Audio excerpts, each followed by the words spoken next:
بہت زیادہ ہے۔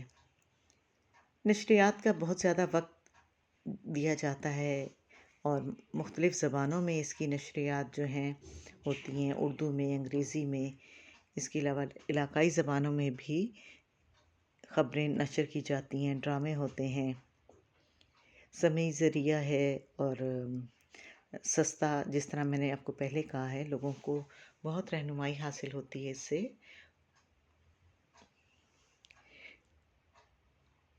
یہ آپ ایک سلائیڈ دیکھ رہے ہیں براڈ کاسٹ جو جرنلزم ہے اس کے حوالے سے، اس میں کیا کیا چیزیں جو ہیں وہ استعمال کی جاتی ہیں اور کس طرح یہ افیکٹو ہو سکتا ہے جرنلزم کے لحاظ سے۔ باقاعدہ ریسرچ ہوتی ہے۔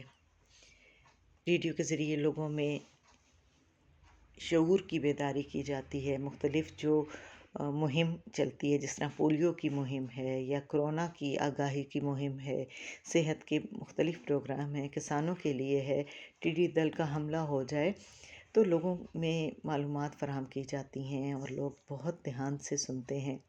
حالات حاضرہ کا جو پروگرام ہوتا ہے، ہمارے پاکستان میں جو سننے والے ہیں وہ اتنی زیادہ معلومات نہیں رکھتے۔ نہ صرف یہ کہ ریڈیو کے ذریعے حالات حاضرہ کے بارے میں پتہ چلتا ہے، بلکہ اس پر جب تبصرہ کیا جاتا ہے تو اس سے ایک عام آدمی جو کہ رائے قائم نہیں کر سکتا، وہ بھی اپنی کوئی رائے قائم کر سکتا ہے۔ جو ریڈیو ہے یہ نظریہ پاکستان کا جو اس کے فروغ میں بھی اہم کردار ادا کرتا ہے، اور پاکستان مضبوط ہوگا، نظریہ پاکستان کے بارے میں پروگرام ہوں گے تو ہم سب اپنے اپنے صوبوں میں، اپنے اپنے علاقوں میں خوشحال ہوں گے۔ تعصب، جو صوبائی تعصب ہے، اس کا خاتمہ کرنے میں بھی اہم کردار ادا کرتا ہے۔ اسی لیے مختلف علاقائی زبانوں میں پروگرام نشر ہوتے ہیں، گانے ہوتے ہیں۔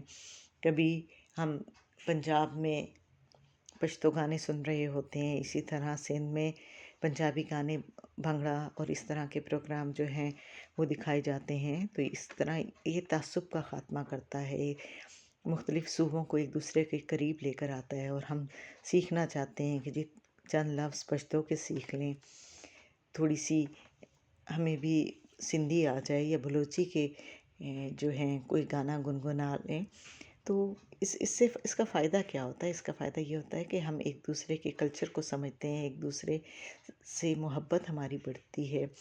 فرقہ واریت کا بھی خاتمہ جو ہے اس کے ذریعے ممکن ہے۔ اور جو ریڈیو ہے یہ بیہیورل چینج لے کر آتا ہے، آپ کے اندر تبدیلی لانے کا جو عمل ہے، جو ہم نئی چیزیں سیکھتے ہیں، نئے رجحانات ہم چاہتے ہیں کہ وہ ہماری نوجوان نسل میں پنپ سکیں، تو اس میں بھی بہت اہم کردار ادا کرتا ہے۔ اس کے علاوہ جو ریڈیو ہے یہ بین الاقوامی تعلقات کے بارے میں بتاتا ہے، بین الاقوامی۔ اب آج دیکھیں، آج سارا دن ریڈیو کی خبریں آپ سنیں، اس میں امریکہ میں جو الیکشن ہو رہا ہے، لمحہ لمحے کی خبریں جو ہیں نشر کی جا رہی ہیں کہ یہ الیکشن کون جیتے گا۔ ہر ایک کے جو رزلٹ ہیں، ٹرمپ کی جو تقریر ہے، جو بائیڈن کی جو تقریر ہے، وہ نشر کی جا رہی ہے، بتایا جا رہا ہے۔ اس کے علاوہ دینی پروگرام اس میں نشر کیے جاتے ہیں، تلاوت ہوتی ہے۔ صبح صبح آپ ریڈیو لگائیں تو بہت اچھا لگتا ہے کہ دین سے آگاہی اور تلاوت جب آپ سنتے ہیں تو آپ کو اچھا لگتا ہے، اور جو ہمارے اسلاف کے کارنامے ہیں ان کے بارے میں بھی پتہ چلتا ہے۔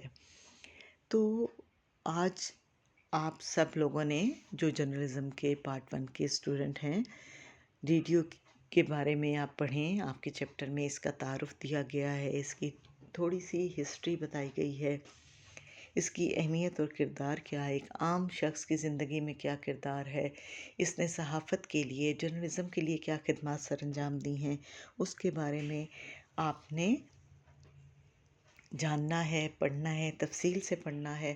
امید کرتی ہوں کہ آج کی یہ ویڈیو آپ کو پسند آئے گی۔